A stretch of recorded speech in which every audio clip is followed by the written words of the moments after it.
Martine Biard nous parle cette année de la vie de Charles de Foucault, très marquée dans le contexte politique de son époque. Dans ce deuxième épisode, Charles Foucault a 6 ans. Il vient de perdre ses 2 parents. Martine Biard, bonjour. Bonjour Régine, bonjour chers auditeurs. Nous retrouvons donc Charles de Foucault enfant à un moment tragique de son existence. Comment a-t-il vécu cette condition de orphelin ? Oui, alors peut-être on peut rappeler quand même le moment tragique de son existence, parce que peut-être que certains auditeurs n'ont pas entendu la première émission. Sa mère et son père, donc, ils s'étaient mariés en 1855, décèdent tous les deux en 1864. Il se retrouve donc orphelin de père et de mère. Sa mère elle-même avait été orpheline à l'âge de 10 ans. Son père, devenu veuf, donc, s'était remarié en 1842 avec Marie-Anne de Latouche, qui était originaire de Saverne. Et donc les Latouche appartiennent aussi, comme les de Foucault, à de vieilles familles alsaciennes, puisque les Latouche sont des barons de Latouche, alliés aux plus anciennes familles seigneuriales d'Alsace et de Lorraine, comme les Dantelot, les Hafner ou les Dantès. Donc Charles va vivre dans un contexte qui est un contexte aristocratique et fortuné de province. Qui recueillera les enfants de Foucault, Charles et sa petite sœur, à la mort de les 2 parents? Alors Charles sera recueilli donc à l'âge de 6 ans avec sa petite sœur qui en a 3. C'est des enfants qui sont encore en bas âge, par le grand-père maternel, donc Charles Gabriel Baudet de Morlaix, qui s'est remarié donc avec Marie-Anne de Latouche. Ce grand-père est très affectueux. Ils partagent le même prénom d'ailleurs, on le remarque, ils s'appellent tous les deux Charles. Et Marie-Anne sera surnommée Bonne Mémé. Donc, vous voyez, il est dans un contexte quand même, sur le plan affectif, qui est très protégé. Donc, même si c'est pas sa grand-mère biologique, il va avoir avec la belle-mère de sa maman des relations très étroites. Alors, lui et sa sœur demeureront dans l'hôtel particulier de la rue des Échasses à Strasbourg, où leur mère et d'ailleurs sa domesticité avaient été recueillies peu après la naissance de Marie, donc il y avait déjà 3 ans, parce que le père de Charles de Foucault avait été soigné en clinique à Passy par le docteur Blanche. Et donc, cette jeune maman avait été recueillie donc déjà par son père, le colonel de Morlaix. Donc, ce colonel de Morlaix, il a pris sa retraite de directeur des fortifications de Strasbourg en 1856, mais il ne reste pas sans activité, puisqu'il est féru de littérature et d'archéologie. Il va donc fonder avec Dagobert Fischer le musée de Saverne. Il participe aussi à des fouilles archéologiques dans toute la région. Et aussi, il rédige ses mémoires. Donc, il y a cette habitude dans la famille de Foucault déjà d'avoir un rapport privilégié à l'écriture. Bon, alors évidemment, tout cela ne sera pas sans influencer Charles de Foucault. Et on peut penser effectivement que ça va l'influencer plus tard. Mais la famille de Foucault a-t-elle aussi marqué fortement l'enfance de Charles? Alors, ça aurait pu. La vicomtesse Charles Armand de Foucault, donc sa grand-mère paternelle, va s'occuper aussi de lui. Elle va le prendre en charge dès 1864, donc. Mais elle est dans un contexte aussi assez tragique de son existence, puisqu'elle vient de perdre son époux depuis peu. Donc, elle a à la fois à se résoudre à accepter ce veuvage, puis le décès des suites d'une fausse couche tardive de sa belle-fille, qui était à peine âgée de 36 ans. Elle vient de perdre au mois d'août 1864 son fils, à l'âge de 44 ans, des suites de la tuberculose. Et enfin, cette grand-mère, donc, qui vivait toute l'année à Paris, se retrouve en train de venir passer l'été 1864 dans son village natal de Mirecourt, en Lorraine. Alors, son fils, donc François, avec Élisabeth et Charles, et puis depuis 3 ans sa petite sœur, avait l'habitude de venir à Mirecourt passer les étés. Donc de ce point de vue-là, les enfants n'ont pas eu un grand changement. Ils se retrouvent avec leur grand-mère paternelle. Et là aussi, Charles porte le même prénom que son grand-père paternel. C'est-à-dire qu'en fait, Charles, c'est vraiment un prénom très, comment dire, marqué sur le plan familial.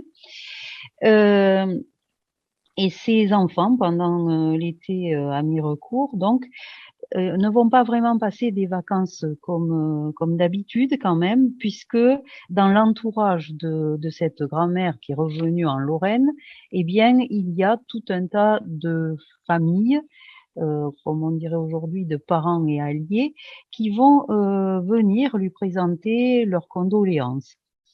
Donc, on évoque avec elle le papa de Charles, on le pleure, et évidemment, tout ça n'est pas pour mettre une ambiance très gaie dans la maisonnée.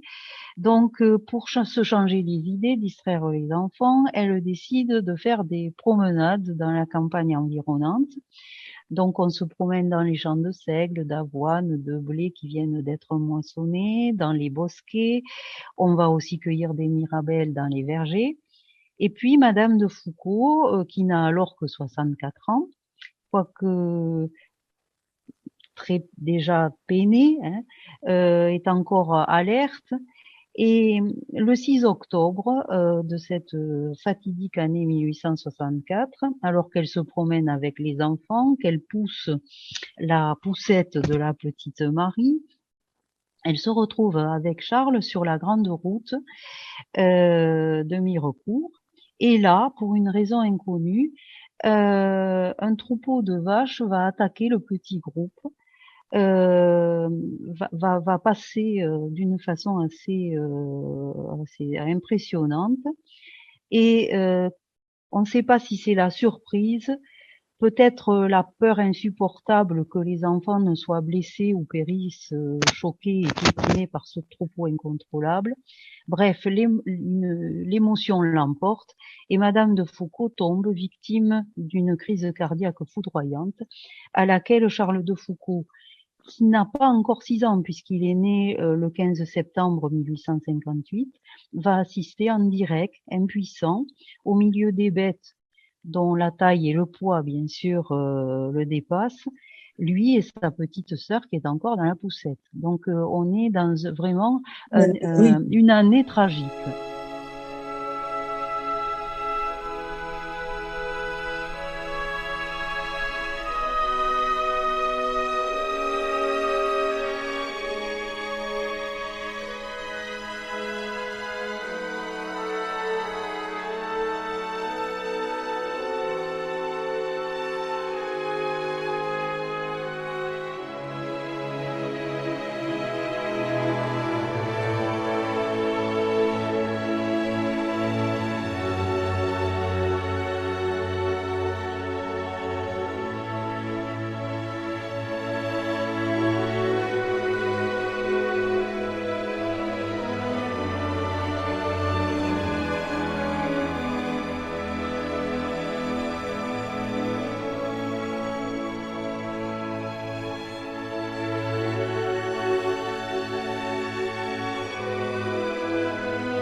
année horrible que cette année 1864 pour la famille de Foucauld et pour Charles, qui perd à nouveau un proche parent qui s'occupait de lui sa grand-mère. Martine Biard, que reste-t-il aux enfants comme parents pouvant les prendre en charge? Alors, toujours la famille de Morlaix, donc les grands-parents maternels, et puis aussi dans la famille paternelle, il reste leur tante Inès. Inès de Foucauld, qui s'est mariée avec monsieur de Moitessier, qui est un banquier. Donc les enfants désormais séjourneront entre Paris, où habite cette tante Inès, et puis la Normandie, dans la propriété des Moitessiers à Évreux. Cette dame a été portraiturée par Ingres. Elle vit dans un milieu très favorisé et beaucoup de gens fortunés à cette époque-là ont dans un appartement dans la capitale ou un hôtel particulier, et puis aussi une propriété à la campagne. Alors, quand je vous parlais de l'histoire des parfums, j'avais évoqué les Guerlain, c'est leur cas. Vous avez aussi la famille de Vilmorin qui a une propriété à la campagne, les Caillebotte aussi, par exemple. Hein, mais c'est assez habituel parce que il y a depuis 1798, pendant tout le 19e siècle et une partie du 20e siècle, ce qu'on a appelé l'impôt sur les portes et fenêtres. C'est-à-dire que on a après le grand courant hygiéniste du XVIIIe siècle, on a eu tendance, à cause de ces taxes sur les impôts des fenêtres, à fermer justement le maximum de portes et de fenêtres. Et donc, les appartements, les hôtels particuliers ont tendance à être beaucoup moins ventilés. D'où cette idée d'aller se mettre au vert, de prendre l'air dès qu'on le peut, ailleurs qu'à Paris ou dans les grandes villes. Et donc, tout ça aussi va contribuer pendant tout le 19e siècle à la contagion et à développer aussi pas mal d'épidémies. Vous évoquez là la haute société, les couches très privilégiées de la population. Oui, alors ces gens d'ailleurs qui vont ensuite euh, aller aussi fréquenter des stations balnéaires sur le littoral, comme en Normandie ou sur la Côte d'Azur ou sur la côte atlantique, sur la côte Vermeille aussi, qui seront très réputées, ces stations balnéaires, et très fréquentées pendant toute la Belle Époque, hein, puisque notre émission, c'est Charles de Foucault et la Belle Époque. J'en profite aussi pour déjà un petit peu dresser les décors de cette belle époque. Alors, bien sûr, c'était des couches très privilégiées de la population. La domesticité, qui était nombreuse à cette époque-là, suivait en général les familles. Et puis, il y avait aussi pas mal de gens qui travaillaient dans leur rayonnement. On est à l'époque aussi du franc germinal, qui a été mis en place en 1795 et qui va être une monnaie très forte jusqu'à la Première Guerre mondiale et qui va même être une monnaie de référence, comme aujourd'hui le dollar ou le yen, pendant très longtemps pour le monde entier. Et ce franc germinal était puissant, très stable, ce qui fait que quand on appartenait au grand monde, eh bien, on avait des fortunes qui étaient pérennes.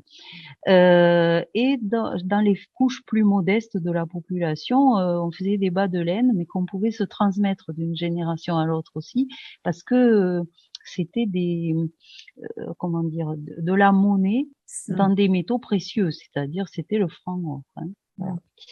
Alors, cela étant, tout le monde ne peut pas se déplacer sur les rivages pour se mettre à l'abri de la tuberculose en respirant l'air marin ou en profitant de la douceur du climat.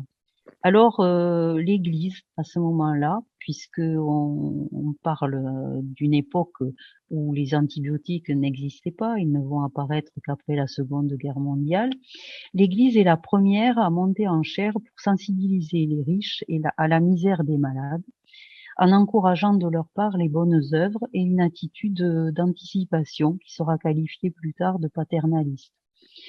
L'Église, en préconisant la prudence et ce que nous appelons aujourd'hui, en pleine période de Covid-19, la distanciation sociale, pour éviter justement la contamination à haut risque de mortalité et les enfants mort-nés, finira par être accusée de se montrer moralisatrice. Mais ça, c'est a posteriori qu'on l'a accusée d'être moralisatrice, parce qu'à l'époque, justement, tous ces conseils de prudence pour éviter la contagion ont été quand même Efficace. très efficaces.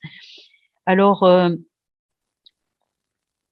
toute la deuxième moitié du XIXe siècle, toute la Belle Époque et jusqu'à la fin de la Seconde Guerre mondiale, à part la prudence justement, on ne dispose d'aucune solution vraiment pour mettre un terme à trois fléaux qui ravagent la France et tout l'empire colonial français avec elle.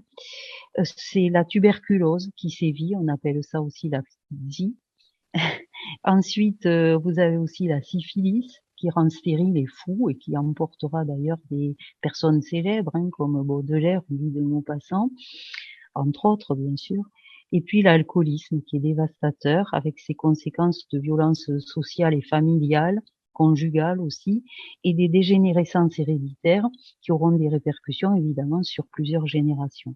Alors dans les milieux populaires, sous l'impulsion de visionnaires comme Frédéric Ozanam par exemple, les congrégations vont s'employer à soigner les pauvres gens atteints de ces maladies, à recueillir les orphelins victimes de la révolution industrielle, du charbon et de l'acier, qui a aussi éloigné, séparé ou décimé les familles, puisqu'il y a eu un fort exode rural en direction des villes à cette époque-là. Mais Charles et sa sœur, ce point de vue-là, sont quand même, du point de vue socio-économique et culturel, sont des orphelins privilégiés. Oui, et je dirais y compris sur le plan affectif, parce que Madame de Moistessier, la sœur de leur père, donc, n'a que des filles. Donc Charles, petit garçon, entre sa petite sœur Mimi, en fait, elle s'appelle Marie, mais elle a essayé de surnommer Mimi, et ses cousines, va être un enfant choyé. Enfin, ça va être le petit chéri de Tu ces, vois, voilà, exactement. Alors, parmi les cousines, donc, il y aura Marie de Foucault, qui va être plus tard plus connue sous le nom de Marie de Bondy, qui jouera le rôle d'une grande sœur et qui lui sera toujours très proche, très fidèle, jusqu'à la fin de ses jours. Alors Charles de Foucault donc a vécu dans l'entourage de cette tante Inès de Moitessier et qui vivait dans l'univers de la banque. Et on n'imagine pas aujourd'hui Charles de Foucault dans cet univers des banquiers parce que il a passé une grande partie de sa vie à au contraire, à se dépouiller de tout. Donc, on n'imagine pas à quel point il a pu connaître le faste dans son enfance. Et en plus, une femme splendide, puisque cette femme a été immortalisée par le grand peintre Ingres. Alors, en 1865, pour donner un peu la tonalité de cette époque, on inaugure le Palais Garnier à Paris, où Charles reviendra souvent chez les Moitessier, rue d'Anjou où vivait la mère de Jean Cocteau, vous voyez. Donc c'est une rue aussi où habitent des gens qui appartiennent à une couche assez favorisée de la population. Et puis après, son quotidien va s'écouler paisiblement et comme si presque de rien n'était, dans la paix de Strasbourg, rue de Bellechasse, entre son grand-père maternel qui a ses entrées, lui, dans les casernes, à l'Arsenal, qui l'amène voir les défilés militaires place Kléber, qui lui montre les chevaux du haras royal, et puis Bonne Mémé, qui l'élève comme le fils qu'ils n'ont jamais eu, et vraiment un enfant gâté. Voilà. alors finalement, un enfant choyé, chouchouté, je pourrais dire. Est-ce qu'il Oui. a vraiment souffert des traumatismes de son enfance? Alors en apparence, non. Mais on remarque quand même quelques absences qu'on attribue assez rapidement à la rêverie, une tendance rêveuse. On remarque aussi qu'il est gourmand. Alors on dirait aujourd'hui boulimique. Donc ça, c'est déjà aussi le signe d'une certaine anxiété. Il a un penchant pour l'isolement. Alors il se recueille, il fait de longues prières qu'on respecte comme une inclination à la dévotion. Et puis, il a un goût pour la solitude très affirmé et qui s'exprime souvent par le dessin. Et on s'aperçoit que bon, comme il avait appris à dessiner avec sa maman, finalement, c'est peut-être une façon aussi de retrouver cette ambiance, oui, maternelle. Une façon de compenser les personnes qui lui manquent finalement. Oui, alors d'autant que c'est vraiment une solitude peuplée d'absents et peut-être même doublée d'un fantôme. Parce que le premier enfant de ses parents s'appelait aussi Charles et a été emporté dans les premiers mois de son existence, 2 ans avant sa naissance. Donc il y a là aussi quelque chose qui peut être un motif d'angoisse. Hein. Il arrive après un deuil important. Euh, et tout cela suffirait de nos jours à légitimer, je dirais, un suivi psychologique. Mais à l'époque, ça n'existait pas. Freud, évidemment, n'était pas encore connu ni suivi.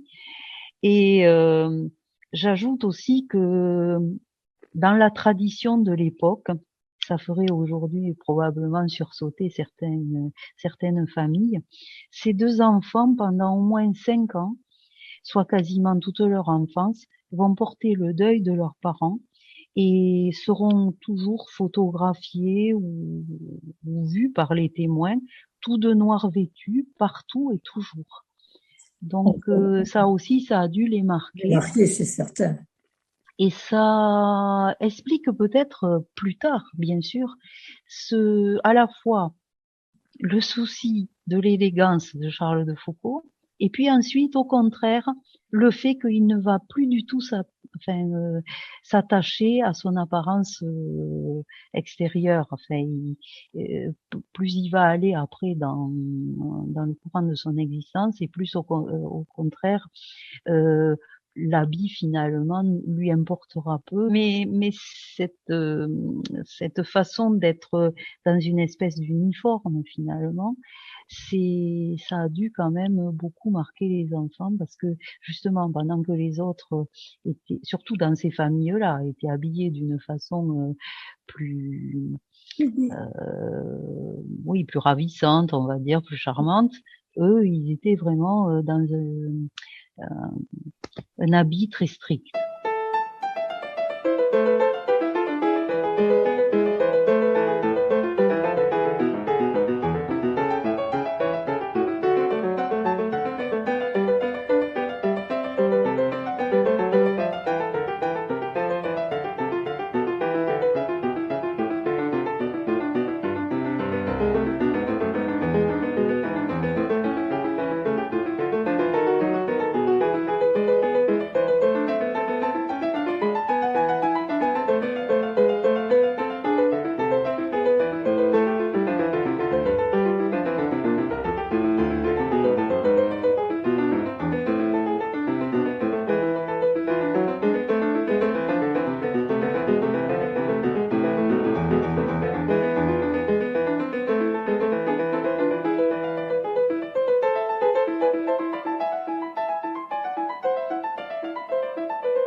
Martine Gard, vous venez de ressusciter pour nous le milieu familial fortuné, impliqué et catholique de Charles de Foucault.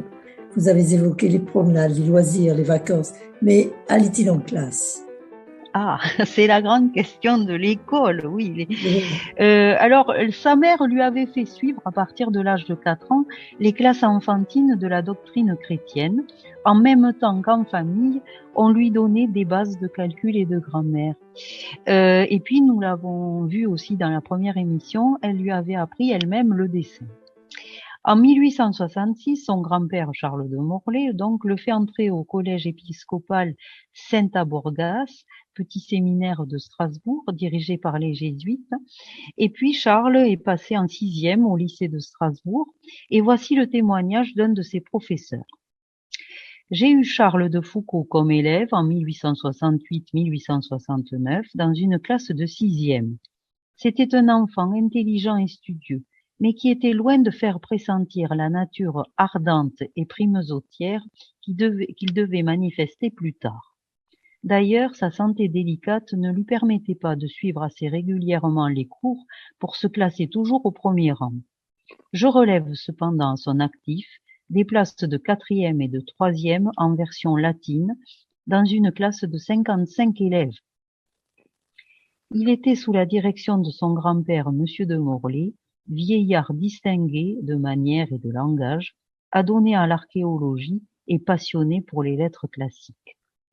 Alors, ce témoignage a été recueilli par un des biographes de Charles de Foucault, le premier biographe d'ailleurs, René Bazin. Et malheureusement pour Charles, en 1870, la guerre éclate et bien vite, surtout, c'est hélas la défaite. Alors Charles a 12 ans, l'histoire familiale bien sûr rejoint l'histoire de France, puisque la France perd à ce moment-là, comme chacun sait, l'Alsace et la Lorraine moins le territoire de Belfort. Son grand-père, dans cette panique, décide de tout quitter pour se réfugier avec ses protégés à Berne, en Suisse. Et puis, on demande aux Alsaciens de choisir leur nationalité, parce que s'ils avaient choisi la nationalité prussienne, bien entendu, ils auraient pu rester sur place en Alsace. Et lui, le grand-père de Morlaix, il est très patriote, alors il choisit pour ses proches et lui-même la citoyenneté française. Donc, il va aménager dans un deuxième temps à Nancy. Et c'est ainsi que le 1er octobre 1871, Charles entrera en troisième au lycée de Nancy. On est alors sous la Troisième République avec Monsieur Thiers aux commandes. Et là commence l'adolescence de Charles de Foucault, dont je parlerai la prochaine fois. Eh bien, je vous remercie, Martine, d'avoir cerné pour nous l'enfance de Charles. Certains éléments qui plus tard nous permettront de mieux comprendre sa personnalité. Charles va avoir 13 ans. Il est intelligent. Il aime lire, vous l'avez dit, mais pas forcément ce qu'il faudrait. Vous aborderez la prochaine fois dans son adolescence, j'imagine, l'évolution de sa relation à Dieu. Oui, bien entendu, d'autant que là, il va y avoir justement tout un tas d'influences extérieures qui entraîneront évidemment des remises en question. À une prochaine fois, Régine, et au revoir.